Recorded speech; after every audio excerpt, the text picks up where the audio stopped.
So you and I both know this language of like blue ocean, right? When we're in entrepreneurship, people talk about blue ocean marketing and blah, blah, blah. And like blue oceans don't exist. So the idea is that within marketing, that a blue ocean is super clean, super empty, whereas a red ocean is red because all the sharks have come in and they're like eating each other and it's a frenzy. So like right now, red ocean would be like starting a shoe company. It's like, okay, Adidas, Nike, New Balance, like they all have the market now. It'd be so hard to enter. Whereas if you were to go maybe 5 years ago, the blue ocean would have been ride sharing, right? Uber. And like, that's why Uber made such a splash. There was no one doing it. Hi friends, this is Read and Write with Natasha podcast. My name is Natasha Tynes and I'm an author and a journalist. In this channel, I talk about the writing life, review books, and interview authors. Hope you enjoy the journey. Hi everyone, and welcome to another episode of Read and Write with Natasha. I have with me today Veronica Kirin, who's an award-winning entrepreneur and author. She is the founder of Asterisk DAO and co-founder of Anodyne magazine. She's also the author of the award-winning book Stories of Elders and creator of the Stories of COVID research, which documents the pandemic in real time. She's been named a Forbes Next 1000 Entrepreneur and BEQ 40 LGBTQ Leaders Under 40 and has spoken at 2 TEDx events. Hi, Veronica. Thank you for joining me today. Hi, Natasha. Thanks for having me. I'm really excited to talk about books and reading and publishing and writing and entrepreneurship. Yeah, me too. You have a very impressive resume. So I think my first question is, what is an entrepreneur? Yeah, I love it. So my background and my area of study is actually in anthropology. So I'm curious about people. Big surprise, I became an entrepreneur with that. But my actual area of expertise within the anthropology is paradigm shifts. So that's why you see me researching things like the high-tech revolution and COVID-19, and then starting a business to shift the paradigm of women's non-reproductive health with Asterisk. Okay. So paradigm shift. So How do you define paradigm shift? Is someone quitting their 9-to-5 job and, trying, like me, being an authorpreneur? Is that considered a paradigm shift? Absolutely. So paradigm shift is a major change within one's reality. Typically, it is preempted by a crisis. And then we either use the crisis as a jumping off point or not, and then we become consumed by the crisis rather than using the crisis. So COVID was a really amazing example for me because, first of all, it was global. So like I was the subject matter in addition to being the interviewer and researcher, but it was a complete crisis. And we had these two groups of people. We had people who were trying to take advantage of the crisis, not to take advantage of people, but just to say, okay, I'm learning something here. I'm realizing I don't want to go to work anymore, or I've been working too hard, or I don't see my family, or I actually always wanted to be a writer and I didn't know it until I had this break, right? We had all these moments. Yeah. And then we also had people who were in the other side of it who allowed themselves to be taken by the crisis and to fight it and to really hate it and be angry. And so we saw two different outcomes with that as well. Yeah. But crises can be self-imposed as well. Like you said, quitting the job, going into something new, it's still a crisis. You still have to shift your identity, shift your habits, change who you are, and start anew.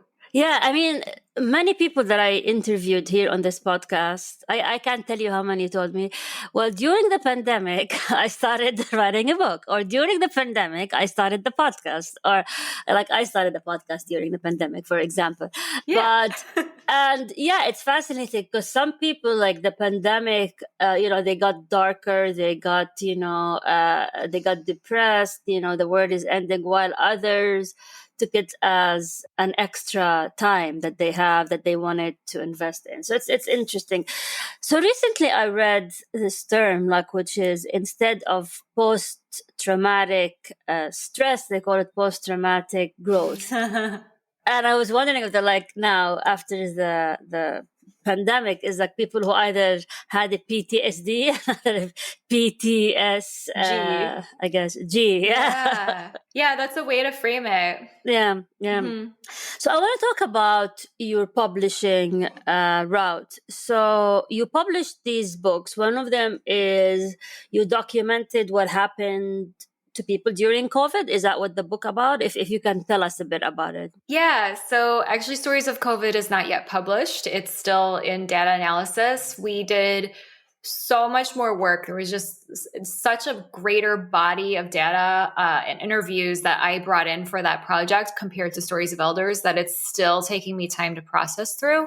And I'm actually in the process of like typical writer experience, like applying for grants and trying to get support in order to make sure that I can, do it the right way because it wasn't just one easy group of people. I went as far as I could for diversity. And so I need to really honor that. Whereas Stories of Elders was only people in the United States and only people who identify within the greatest generation, so born before 1945. And so while I went for ethnically diverse because I wanted a fair subset of the American people, it was still American. It was still a specific age group. And so it was a lot easier to do data analysis. And it was a much more targeted approach, which was the hydrogen revolution. That's what I was looking at. Whereas we didn't really know what was going to happen with COVID. So I didn't have as targeted an approach. So yeah, Stories of Elders was published in 2018. I did a TED Talk for it in 2019. It won 2 awards in 2020, and the documentary also won an award in 2020. So it kind of kept like living. I'm currently talking to my alma mater right now about coming back and doing a course on it. And so it just has life because I think what we were talking about with paradigm shifts, and especially ones that take place generationally, right? There's this curiosity that continues to exist around the high-tech revolution and what it all really means. We try to assign meaning to it because it somehow helps us feel better. And so the body of work continues to have life, even though it's technically an old book.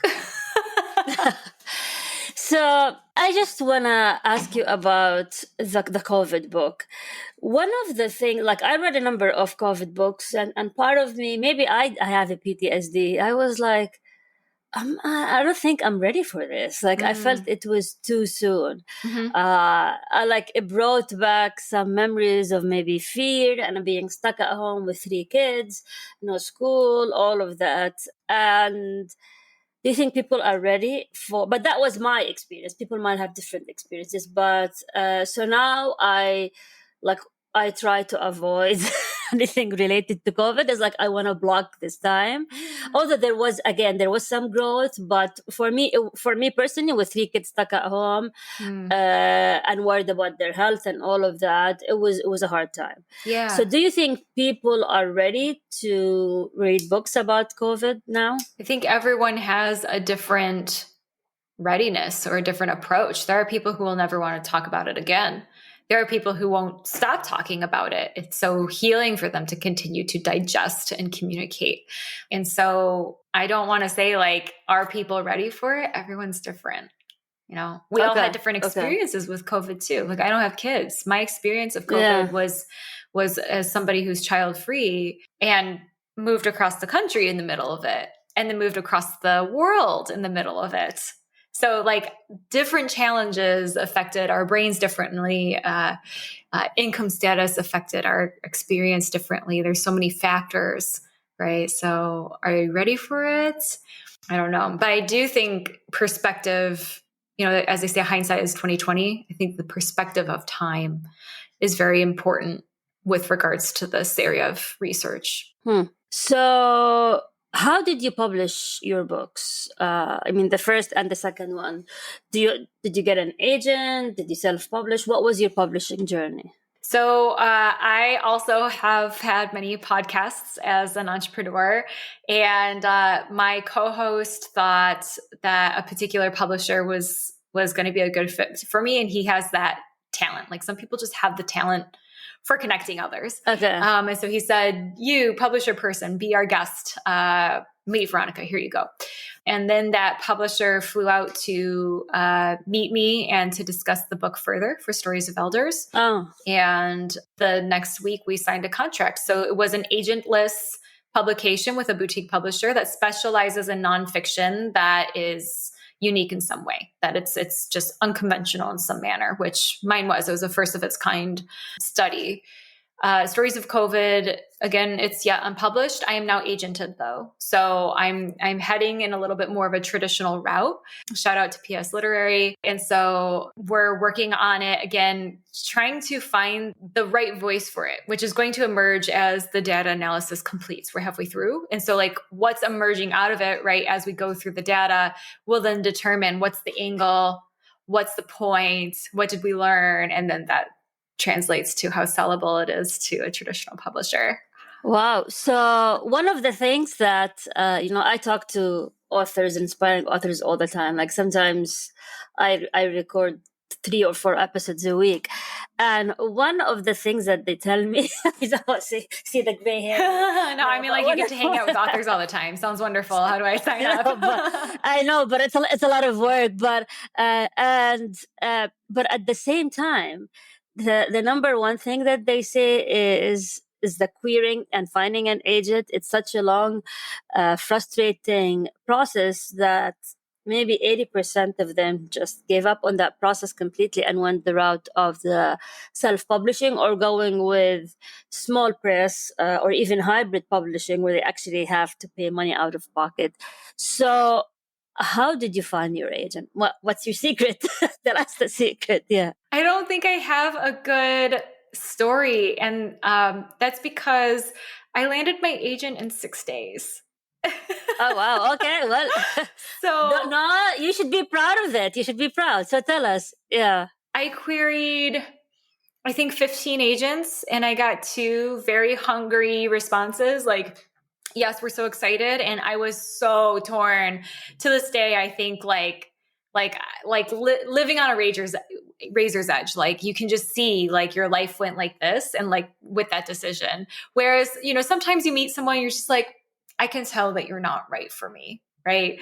But like I had these 2 incredible agents who both were like, I really want to represent your work. And it was a really hard decision. But that's what took the longest. Like, I think it took me 2 months to put together the proposal, like to really put together a really good proposal. It was 25,000 words when I was done with it. And it was for nonfiction. So a little bit of a cheat. Like with nonfiction, you don't have to have the entire book completed.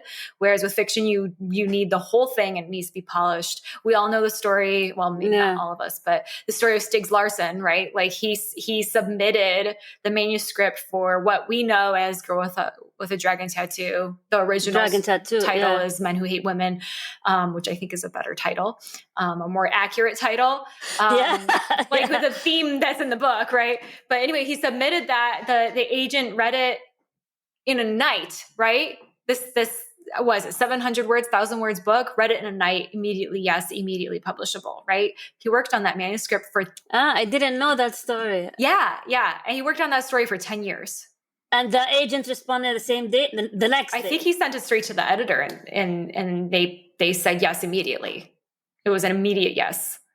It was that, but so that's the difference between fiction and nonfiction, where like you have to have in fiction the perfect, completed, polished manuscript, especially these days where editors they're not the heroes like they were, before the year 2000. Yeah. But so for me, I queried on nonfiction. I do have fiction in me. It's just not, it's just been in short stories so far. So. And that was for the COVID book, right? No, it's actually for a book that is not yet out yet. Are you going to tell us about it? I think I will hold on to that just a little longer because we don't have a publisher who said yes yet. Okay. All right. So what was like the hook in your query letter that attracted the agent so quickly? Was it the theme, or is it how you phrased it? Like, what are your tips for writing a query that would get you that fast of a response? Well, like, so you and I both know this language of like blue ocean, right? Like when we're in entrepreneurship, people talk about blue ocean marketing and blah, blah, blah. And like blue oceans don't exist. So the idea is that within marketing, that a blue ocean is super clean, super empty, whereas a red ocean is red because all the sharks have come in and they're like eating each other and it's a frenzy.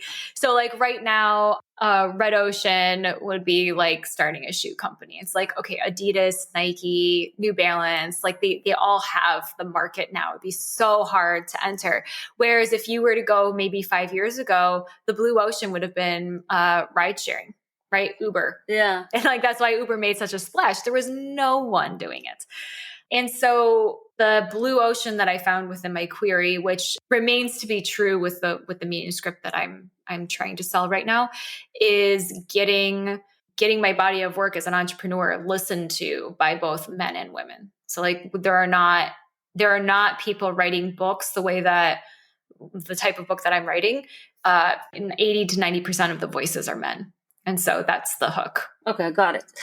So you're an entrepreneur focused mostly on anthropology, and that hence, so you coined actually the term Entrepreneur. Right? Entrepreneur. Yeah, no, I actually am not mostly focused on anthropology. I would call that like my nightlife. Okay, what's your day life? My day life for many years was in a web development tech company. I sold that a few years ago, right when I published my first book, actually, so that I could go on the road and really focus on that. And then consulting for the past several years. And now I am the founder of a Web3 company, Asterisk, so in blockchain, trying to change how women's non-reproductive health is done around the world. As well as Anodyne magazine. So we're publishing stories and artwork on the topic of Flinta health. So basically women and queer people health experiences. Flinta health? I don't know what that is. Flinta, yep. So Flinta is an acronym that basically is women and queer people. It's female, lesbian, intersex, non-binary, trans, and agendered. Okay. And do you hire freelancers or do you do the writing yourself for the magazine? No. So it's a literary and arts magazine. So we're getting poetry, short stories, flash fiction, artwork, photography, music. We have a very like diverse subset of genres that we're publishing. Good to know. So if anyone is listening and they want to submit, they can submit. Okay, that's good. Yes, please. Yep, on the topic of health, and if you identify as Flinta. So, okay, I want to shift gears a bit and ask you about entrepreneurship and hustle culture and all of that. So I call myself as an authorpreneur because I'm an author, a writer. I make living from writing, whether it's writing books or writing content for clients like blogs, newsletters. I don't make any money from the podcast. But what I make money is from just providing content. Mm-hmm. And I personally, to be completely transparent, I struggle with making ends meet sometimes I joke I am like a starving artist, but this is the route that I chose and I'm willing to stick with it. And hence for me, hustle is a good thing. Like I'm a hustler, I'm an immigrant. That's what we do. I want to hustle to get the next client, to get the next sponsorship. But then lately I noticed it, and I also noticed it a bit in your bio, is that there's kind of shift against the hustle culture. And I was like, why? I thought hustle is a good thing. You need to hustle. So I want to hear the other perspective. Why are you kind of against the hustle culture? Yeah, a couple different reasons. Hustle is not, as you said, a bad thing when it's from one's own motivation. Okay. But in entrepreneurship, there's a rhetoric that hustling is the only way. Okay. And in fact, that's entrepreneurship done wrong, in my opinion. Okay. I got my previous business down to 10 hours a week before I sold it, above 6 figures. And so that's entrepreneurship done right. When you know how to scale a business, you are able to reduce your hours and your time and have a life of freedom, or choose to work how much you want. Remember, like, we're talking about choice here. So hustling, if you love hustling, if you love beating the pavement, fantastic. But if you feel like you have to hustle because you won't make money if you don't, that's not healthy. That's just a different form of the shackles that we wore at the 9 to 5. The people who do really well in business, they're not working like that. They are absolutely, after a few years, drinking Mai Tais on the beach, buying yachts, blah, blah, blah, blah, blah. We like to call that white male privilege. And it is a white man's club. But the lessons can be taken away that there are ways to do business where you don't work and work and work. And then when you get injured, all of a sudden there's nobody to work anymore. And the company goes to the ground and you don't have enough money, or you need a break because your kids are driving you crazy, or there's a pandemic. And so what happens? So that's what I was doing consulting for the past several years before I went back and launched Asterisk and Anodyne magazine, teaching people how to get out of hustle culture if they want to. Okay. I think everyone wants to drink mojitos on the beach, eventually. I think who doesn't want to pina colada? But in order to get to that level of success, don't you have to hustle before it? The concept of, let's say, the 4-hour week by Tim Ferriss or all of that, in order to automate these systems that he talks about, or having a business that scales, you have to hustle to get there. Isn't that true? Depends how you define hustle, but I would define hustle as a sprint.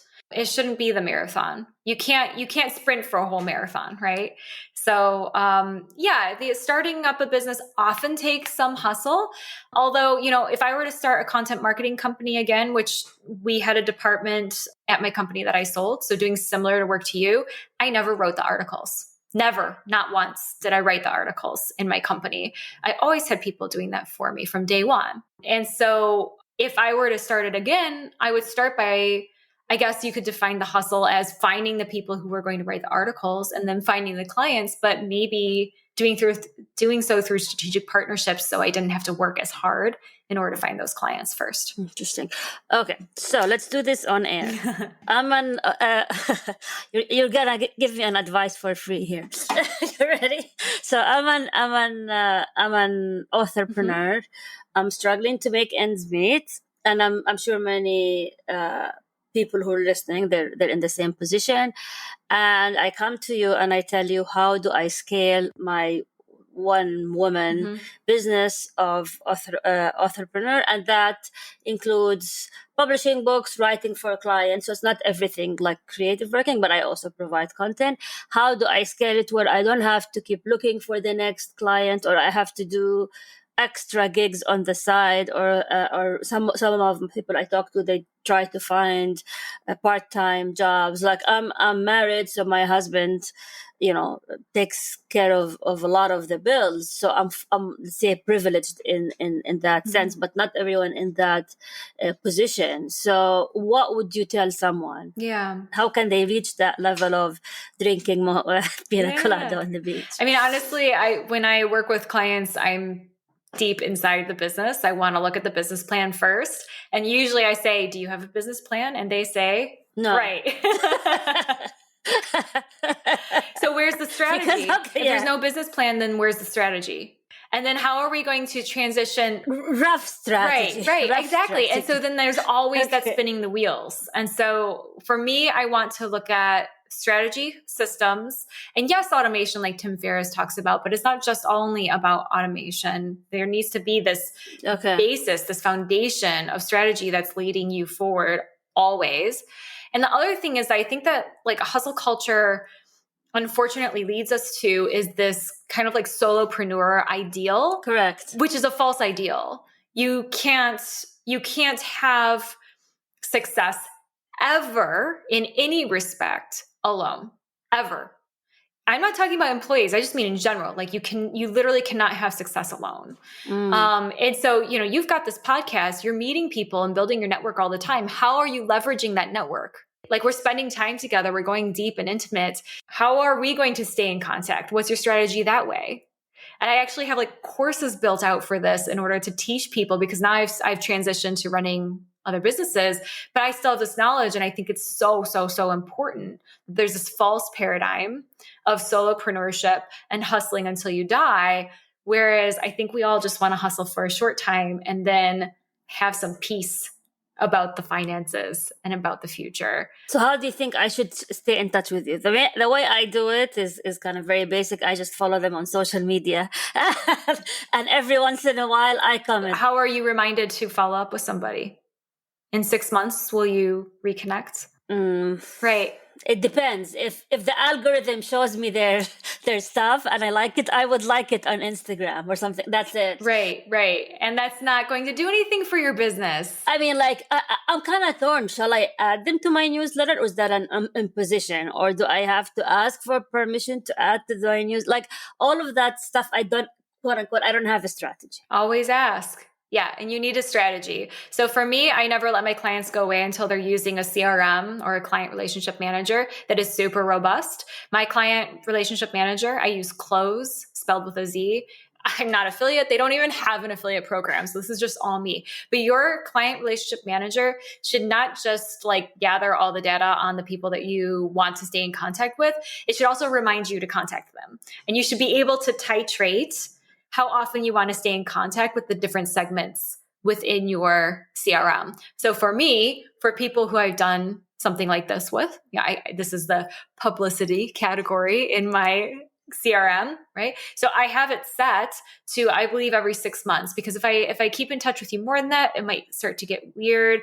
But I'll take notes. What did we talk about? What did we learn? What was important during this conversation that then I can refer back to? Who can I connect Natasha to? How can I be a resource for her? And then that starts to engender trust and community and connection and builds more of a foundation for our relationship. And now you could be doing that with literally every single person you interview, and then using that to either reach your next publisher, or to find your next client, or to find your next employee even, or to find the next place you want to go on vacation. That's true. I mean, I've been thinking about it. Like, I have so many connections now in the publishing world and publishers. And I was like, I'm very happy, but I haven't thought about it. I was like, maybe sometime we can, but many opportunities came from the podcast, but it was not in a strategic manner. It was just came, because I interviewed this person or something like that. But it's interesting to see. And many authors have podcasts as well that I talk to. Yeah. And other thing that scaling their, using a CRM is another way. Yeah. I mean, I see what you're saying about hustle culture. And I'm tired of it. I'm tired of the hustle culture. See the bags under my eyes. I put a lot of concealer before this interview, but I'm exhausted, to tell you the truth. And I wanna be in a 4-hour week situation, and I think I earned it. I'm almost 50 now, and it's time to stop hustling. Right. It's not like you didn't work hard. So where do we get exactly? Like I paid my dues. I paid my dues in the corporate world. I paid my dues in motherhood. I paid my dues. So I think the idea is, how do we teach people how to do this, especially authors who are struggling all the time? They do everything. So, for example, I interviewed an author who's on a boat, which is great. I love that he lives on a boat. That's kind of the pathless path that he chose. And he's constantly hustling to pay his, I guess, nomadic lifestyle. And one of the things he was telling me that he was going to start recording audiobooks to make extra income and, that's great. I think that's it. But when are we going to reach a stage where we don't have to constantly look for gigs here and there in order to do that, to sustain what we're doing? And he's in the time for money trap. Yeah, because you're paying for him. Right. The only way he sees to make money is to spend time. Literally, our only non-renewable resource as human beings is time. And yet you're spending that. Right. So this is, again, that's part of the mythos of hustle culture. So I've developed a course for podcasters on how to use podcasting to scale and get more leisure in life, I've developed a course for authors specifically because I'm an author, right? But I also had the privilege of being an entrepreneur first. So I thought about my book differently. And that's why, even though the book is 5 years old, that's technically old. That's technically like, how are you still making money off of this book? And yet I might even be flying halfway around the world to present a course on it later on this year. Right. So I created an entire course to help to shift the mindset. It's called the entrepreneurial author, because it's not about writing. It's about the business of being an author. And then I have a free scaling course as well. And I know you didn't invite me on here to like sell my courses, but I'm hearing the need. I want to take this course. Like I need it. Yeah. I need like just the tip you told me about how to scale people who I talk to. I mean, that's, I mean, I never thought of it. Yeah. And I think that's really needed in the business of being an author, because it is a business of being an author. It's no longer Hemingway or whatever sitting in a cabin writing alone and you get like this huge advance and you live off it. That's no longer the case. It's not. And I think that like people just haven't totally shifted towards that new paradigm. That again, like I said, like your editor, unfortunately, isn't going to be the hero that you want them to be. Your publisher isn't going to be the hero that you want them to be. A lot of the sales is going to be up to you. There's a reason that, and pardon the reference, but there's a reason that in, I think it was the second 50 Shades of Grey movie. I know, I'm sorry about the reference, but serious. There's a reason that she says, no judgment. In the editor meeting, like you had me at editing and writing, like she works at a publishing house, I'm interested. And she says in that meeting, I think that this author might be an interesting person to invest in for this publishing house. And somebody like rolls their eyes or whatever, but she's like, this guy has like, I think 100,000 Twitter followers or something like that. She's making the point that like, there's a built-in following for this author. If we take his manuscript and we publish it, we're going to have more business coming in. And that proves to be true. There's a reason that is in that movie. It's true for the publishing industry today. And that's part of my course too, because I think a lot of authors kind of like freak out when they feel like they have to build a brand. Right. Yeah. But that's, circling back to your question about like, how did I land an agent? Because I'd done 2 TED Talks already, because I had published with a boutique publisher already, because I'd run a business for years and years and years and I had fodder, right? So like, what are you going to do to build up your brand so that you can land your agent or land your publisher? Yeah. And I'm learning from you. Like, for example, you have all of this and you're still pitching to podcasts, and like I don't even do that. So I was like, why did I do that? Like yeah. I'm still pitching to podcasts. I'm still pitching to literary magazines. I'm still pitching to magazines with essays now. Yeah. But isn't that a hustle? It is a little bit of a hustle, because again, it's time spent, right? Yeah. But that fuels me. So when I am working, right, in like what I really want to be working on, which is either now my magazine or my own personal writing, like that feels very exciting to me. And I hear so many authors say like, oh, the rejections, and I'm like, I don't care. Like, I'm just going for it. More people know my name now, even if it's been a rejection.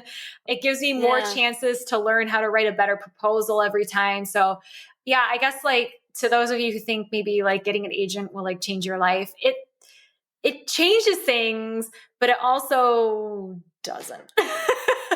Okay. So how are you selling your books? Like, what are the marketing tips that you would give to others, since you're the expert?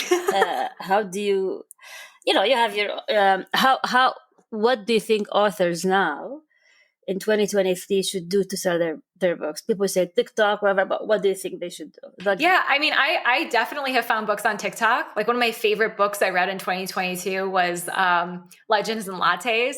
It was a viral TikTok book, and I loved it. TikTok, it absolutely felt like, like just curl up with your coffee and read about coffee. It was perfect. I loved that book. And that was a NaNoWriMo. Okay. I found... Oh, really? Yeah. Another book, actually, a NaNoWriMo that is super famous now is the Silo trilogy. It's now on Apple TV. I discovered the trilogy when I was in lockdown and pandemic and couldn't believe it was a NaNoWriMo. And then it got picked up by, I believe, Simon Schuster. And then he sold the rights to Universal. And then 3 years later, here we are, Apple TV. The Silo? Called the Silo? The Silo trilogy, dystopian, post-apocalyptic future, fun. So anyway, what am I talking about here? So with regards to marketing, here we are right now. Like however many listeners you've got now know about my body of work that they didn't know about it before. They're going to go look up Veronica Kirin, maybe, right? Yeah. I'll link to your work. Thank you. Well. Right? But like, so this podcast guest is absolutely a valid avenue for marketing. Definitely Amazon does some of it for me. However, there's a huge myth that like once the book is up there, it's going to like do stuff. It's not true. And in fact, your book will have no visibility unless you have at least 30 reviews. Most people don't know that. So do not rely on Amazon. Do not rely on Goodreads until you get those reviews built up. It's not going to help you at all. I definitely look to strategic partners. So people within the publishing space, bookstores, et cetera, I'm always like, just kind of like checking in. How's it going? You still want to carry my book, et cetera. Lectures, speeches, keynotes, conferences. Yeah, I spoke at a couple conferences specific to my book this year. And then if your book is newer, one of the best kept secrets, or maybe it's not, I don't know. It was a great find for me. When your book's new, the library circuit in the United States, if you're in the United States as an author, is great and it pays. So libraries put on free events all the time, but they have a budget to bring authors in. So you'll get between $50 and $200 just for showing up and presenting your book. You get to keep the proceeds from any books you sell at the event. And then again, more people know about your books. And I've got to tell you, seeing your book with that library sticker on the binding is an absolute treat. Yeah. So those are some ideas. I also heard about book clubs. Book clubs, book boxes, right? Box subscriptions. Yeah, book of the month. But these are hard to get in. They can be, but why not try? The submission process, yeah. So what is in store for you now? So I know you're working on the Secret Project. What else are you working? Yeah, I have a waiting publishers. Lots of reading, lots of writing, working on Anodyne Magazine. We're about to publish our first issue. So by the time this podcast comes out, the first issue will be out. We'll actually be in December. We're reopening submissions and we're doing so trimesterly. So check back in all the time. I thought for years, like, do I want to start a magazine? Why would I start a magazine? There's so many magazines out there. What's the point? And then now being in it, it's been delightful. It's been so much fun. And then running Asterisk, really trying to, maybe it's fun, but in a different way because it's sticking it to the man, literally trying to help change the way women's health is viewed in the world. Huge mountain to climb, enormous mountain to climb, but yeah, especially now with, what's going on with the US and all the debate. I don't take any stand on, I stay out of politics on this podcast. Right. Let's say it's a very heated debate. Well, in my opinion, women's bodies should not be political, period. It's a body. Yeah. I'm an animal. Yeah. Like what's, True. Why are we talking about it from this perspective? Is my life as valuable as yours? Yes. End of conversation. Yeah. Exactly. Yeah. So, okay. You are in Germany now. Do you know, like, if you can share with us, did you move there because, for work reasons, personal reasons, or just you wanted to experience a different lifestyle? I'm always curious about people who move countries. I think, as you can tell from my accent, that, I live in the US, but I lived in different parts of the world. I was born elsewhere. And so I'm always curious about people who travel, cross continent. So what was your experience? Yeah, I gotta say, moving during a pandemic is a very interesting time to move. Okay. In some ways, it made it easier because there was less to contend with. Like there weren't very many people traveling. When we arrived to Berlin, there was nothing to do. And so in a way, the culture shock was reduced because there just wasn't a lot of exposure. So why did you move in the first place from the US? So honestly, we were getting, we don't want to be political on the show, but we were getting really afraid for our lives and existence as queer people in the United States. Me in particular, as a woman in the United States. Access to healthcare was becoming a major issue. So it was a little bit of bodily safety, mismatch of values, concerns for outcome and well-being, and then just simply looking towards opportunities that we really wanted. So we're very happy here. How is life in Germany as an author, as an as an entrepreneur? How are you managing all of that? These are great questions. So I do want to preface to say that like Berlin is very different than Germany. Yeah, I heard that. I really want to visit Berlin. Yeah, it's absolutely insane here. So, pick your flavor, pick your poison. It's all here. When I have people visit me, I ask them like, what do you enjoy? Because it's all here. Anything you want is here.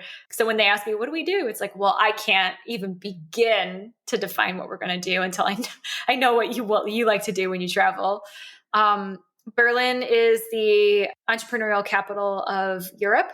So, the funds are flowing here. It's especially good for tech companies. There's meetups, there's events, there's conferences. There's so many blockchain conferences I can't even keep up, just in Berlin, let alone across Europe. My partner's also in tech and landed the job within a month of beginning the search. Oh, wow. I really encourage people who feel like they want to explore a new lifestyle or maybe security to come on over, especially if they're in the tech scene or entrepreneurial scene. Berlin just has so much to offer in that way. And the job security is amazing here, let alone the work-life balance, which is mandated by law. So we love it. We absolutely love it. And I don't see us leaving anytime soon.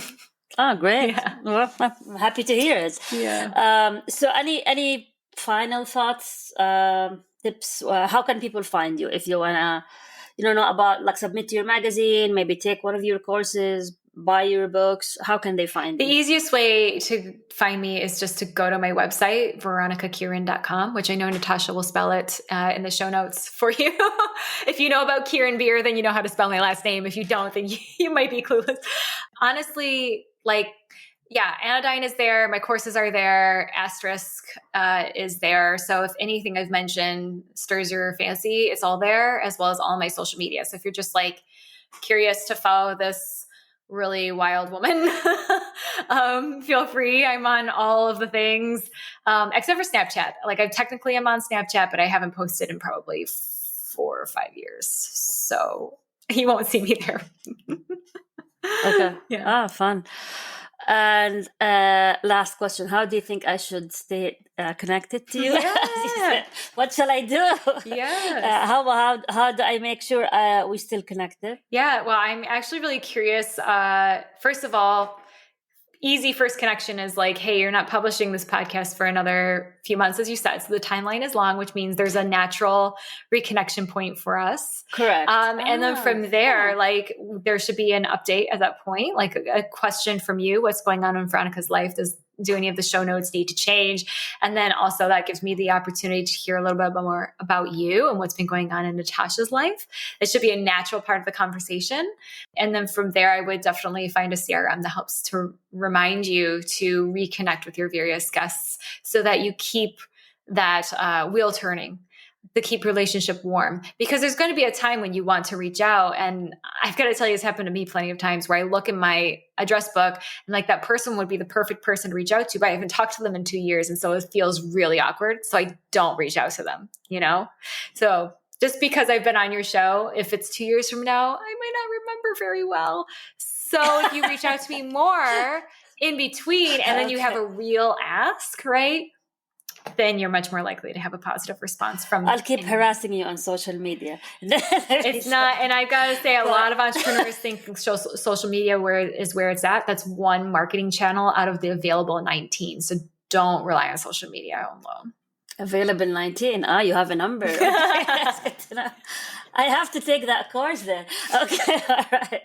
Thank you so much, Veronica. It's been amazing, inspiring, and I learned a lot. And I'm sure anyone who's listening or watching is going to learn a lot from this. And let's stay in touch, of course. And for anyone who's listening or watching, thank you for joining us today. And until we meet again.